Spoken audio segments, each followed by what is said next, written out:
The city never truly slept, but that evening it felt quieter than usual, as if even the traffic outside the tall glass building was holding its breath. The Mafia Boss sat alone in his private office, high above the streets, staring at the lights below. To the world, he was a powerful businessman with sharp suits, polite smiles, and an untouchable reputation. Very few people knew the darker truth of how that power was built. Fewer still dared to question him. Yet at home, behind the heavy doors of his luxury apartment, he was not feared. He was simply a husband, and sometimes, that truth confused him more than any threat from the streets. Lily stood in the kitchen of that same apartment, her hands resting on the cold marble counter. The space around her was beautiful, expensive, and empty in ways money could not fix. She had once loved this life, or at least believed she did. When she first married him, she thought strength meant safety. She thought his control meant protection. Over time, however, the silence grew heavier, the smiles rarer, and the warmth between them slowly disappeared. Tonight, she was tired in a way sleep could not cure. Grace, their young daughter, was in her room drawing quietly, unaware of the invisible tension filling the house. Lily watched her for a moment from the doorway and felt a deep ache in her chest. Grace deserved laughter, not whispered phone calls and guarded conversations. Lily had been thinking for days about visiting her sister Ava, just for a short break, just to breathe. It was not an escape plan. It was a pause. At least, that was how she saw it. When the Mafia Boss finally returned home late that night, his presence filled the room even before he spoke. Lily could sense his mood immediately. His jacket was still on, his phone in his hand, his jaw tight. He asked about dinner without looking at her, and she answered softly, trying not to start anything. But words, once spoken, have a life of their own. She mentioned the trip. She said it calmly, carefully, as if stepping on thin ice. His reaction was immediate. His eyes narrowed, not in anger, but in suspicion. To him, her request sounded like distance. Distance felt like disloyalty. He asked too many questions too fast, his voice low and sharp. Lily tried to explain that Grace needed fresh air, that Ava missed them, that it would only be for a few days.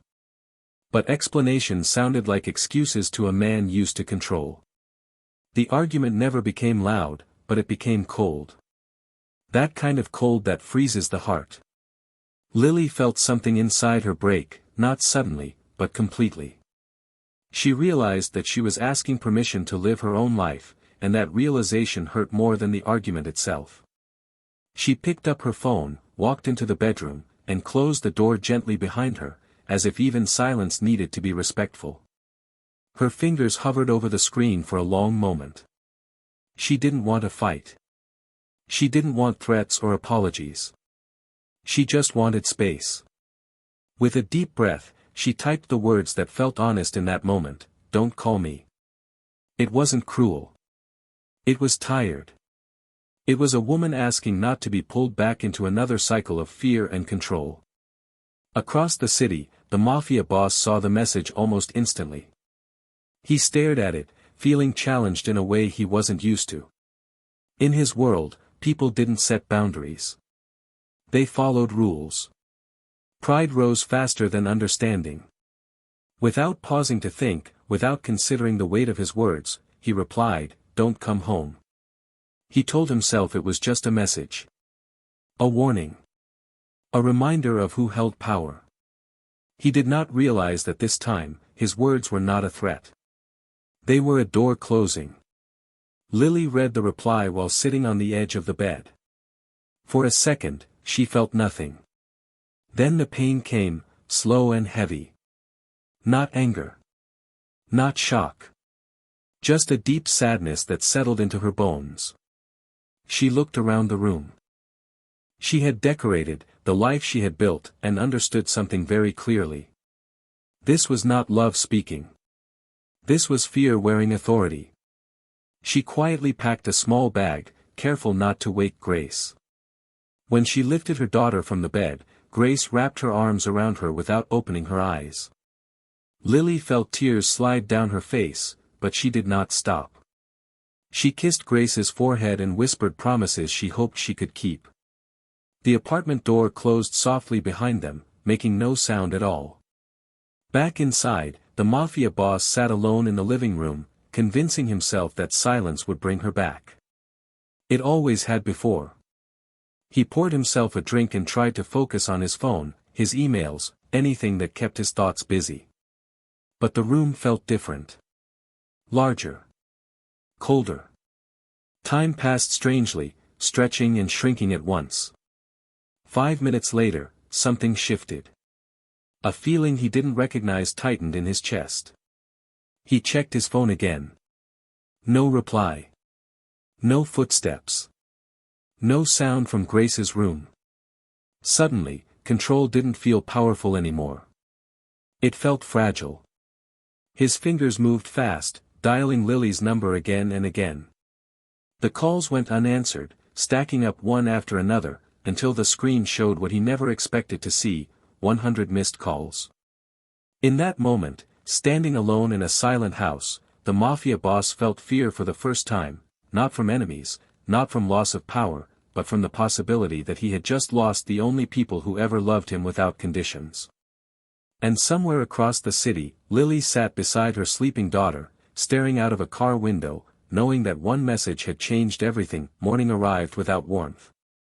The sun rose over the city, lighting glass buildings and crowded streets, but inside the Mafia boss's apartment, the air felt heavy and unmoving.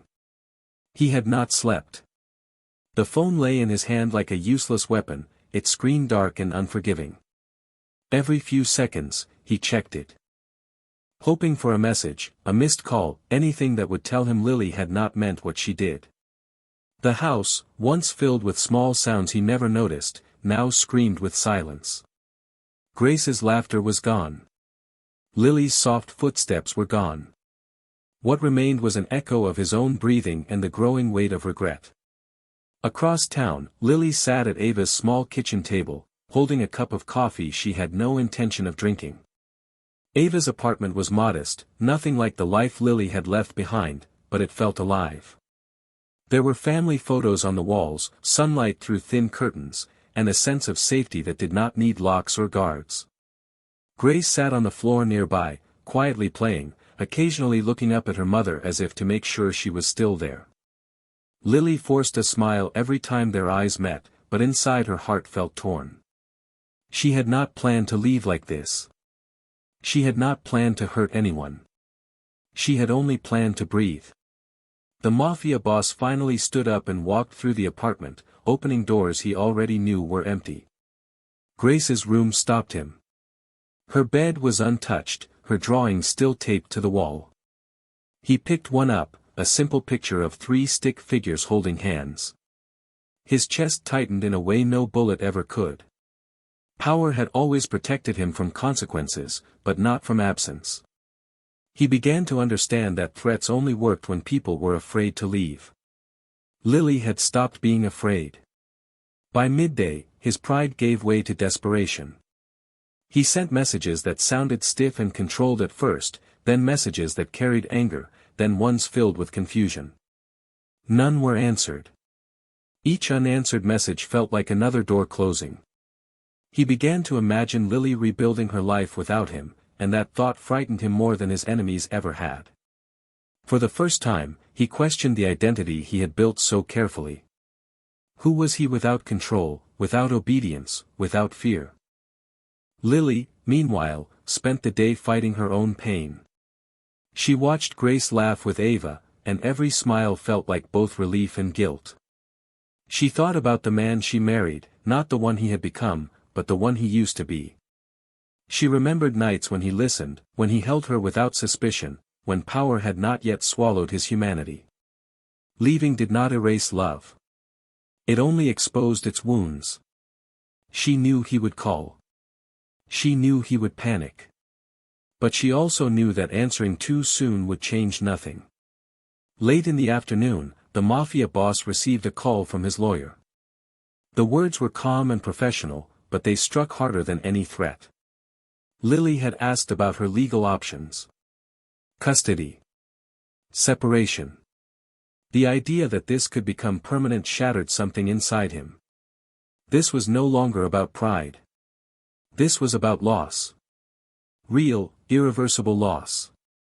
The city he once ruled suddenly felt meaningless without the people he wanted to protect. That evening, Lily finally allowed herself to cry. Ava held her without questions, letting the silence speak. Lily admitted, in a trembling voice, that she did not want to destroy her family, but she also refused to raise her daughter in fear. She spoke of sleepless nights, of constant tension, of love that slowly turned into survival. Ava listened and said only one thing that mattered: sometimes leaving is not betrayal, it is survival. Night fell again, and the Mafia boss sat alone, staring at his phone, understanding too late that silence can be louder than gunfire. Every enemy he had ever faced made noise. Every threat came with warning. But this loss arrived quietly, with a single message and a closed door. He realized that power could not force love to return, and fear could not repair what control had broken. Somewhere in the city, Lily held her daughter close, unsure of the future but certain of one truth. Leaving hurt, but staying would have destroyed them all. Days passed, and time began to move differently for the Mafia boss. Hours felt long and empty, yet the days slipped away before he could hold on to them. His work continued as usual, meetings filled with respect and fear, men nodding at his words without question, but none of it reached him anymore. Every conversation felt distant, as if he were watching his own life from behind glass. The truth he had avoided for years was now impossible to escape. The problem was not the enemies outside his home. It was the man he had become inside it. He finally asked where Lily was, not through threats or favors, but quietly, through someone who still spoke to him like a human being. When he learned she was staying with Ava, he did not rush there. That surprised even him. In the past, he would have arrived with authority and demands. This time, he felt something heavier than anger. He felt shame. He spent that night alone, replaying every moment he had dismissed as unimportant, every time Lily went silent and he mistook it for obedience. He realized he had never truly listened, only waited for his turn to speak. When he did go to Ava's place, it was without guards, without his usual confidence. The neighborhood was simple and open, children playing outside, neighbors greeting one another without fear. It was a world he had never belonged to, yet it was the world Lily wanted for Grace. When Lily opened the door and saw him standing there, something shifted in her expression. She was not angry. She was calm. That calm unsettled him more than shouting ever could, because it meant she had already accepted the possibility of life without him. They sat across from each other at the small kitchen table. Ava stayed nearby, not as a threat, but as support. The Mafia boss began to speak, but Lily raised her hand gently, stopping him. Her voice was steady, not accusing, not emotional, just honest. She told him that she never feared his enemies, never worried about the streets or the danger surrounding his work. What she feared was how easily he brought that world into their home, how control followed him everywhere, how love slowly turned into silence. She said she felt like a guest in her own life, careful with her words, careful with her thoughts, careful even with her breathing. Grace entered the room quietly and stood near Lily, holding her hand. The Mafia boss looked at his daughter and felt something break open inside him.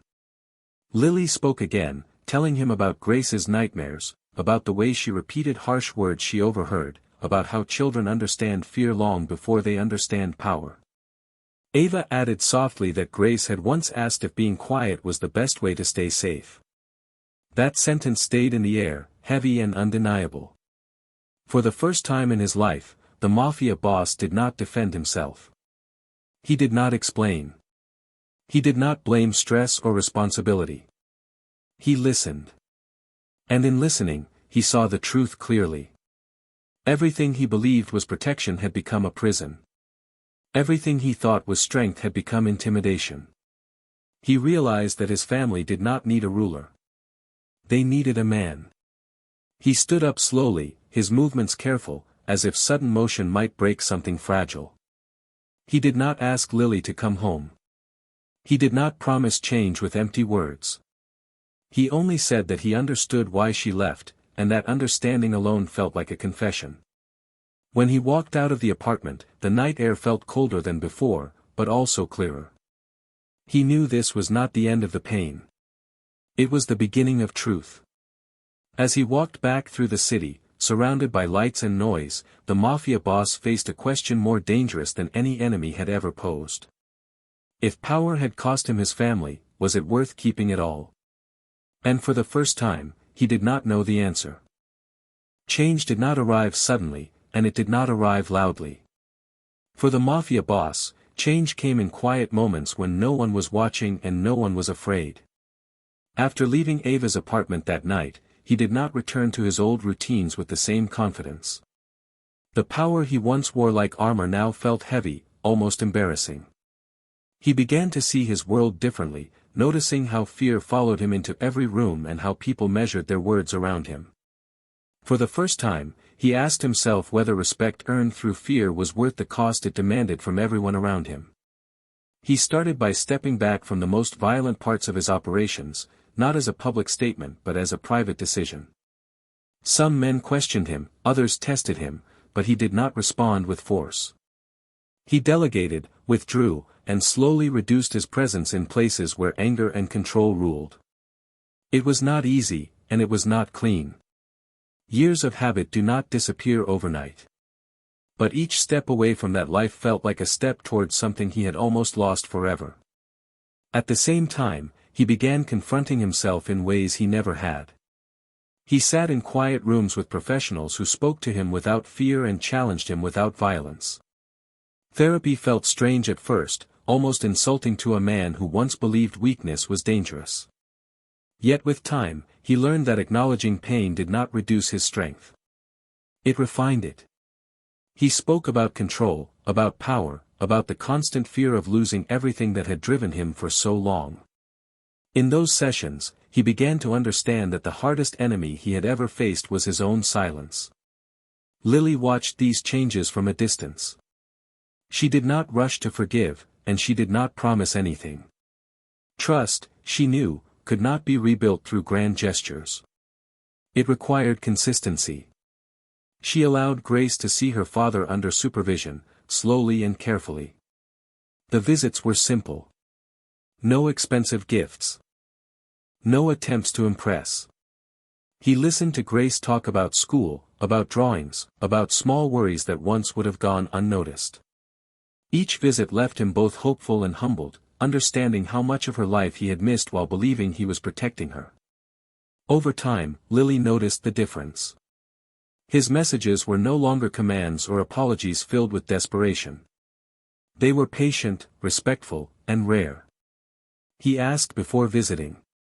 He accepted silence without protest. When Lily spoke, he listened without interrupting. These changes did not erase the past, but they softened its sharpest edges. She began to see not the man she feared, but the man she once believed in. The city continued to move around them, unaware of the quiet transformation taking place. There was no dramatic reunion, no emotional speech that fixed everything in a single moment. Instead, there were shared conversations over coffee, careful laughter, and long pauses that no longer felt threatening. The Mafia boss learned that love did not need to be controlled to survive. It needed space, honesty, and humility. In the final moments of this chapter, Lily watched Grace walk beside her father, holding his hand without fear. The Mafia boss looked at them and understood something that power had never taught him. The most dangerous words he had ever spoken were not threats to his enemies, but careless words spoken to the people he loved. And the bravest choice he had ever made was not to rule, but to change. In that quiet understanding, surrounded by ordinary moments and fragile trust, he found something greater than control. He found redemption, not as a reward, but as a responsibility.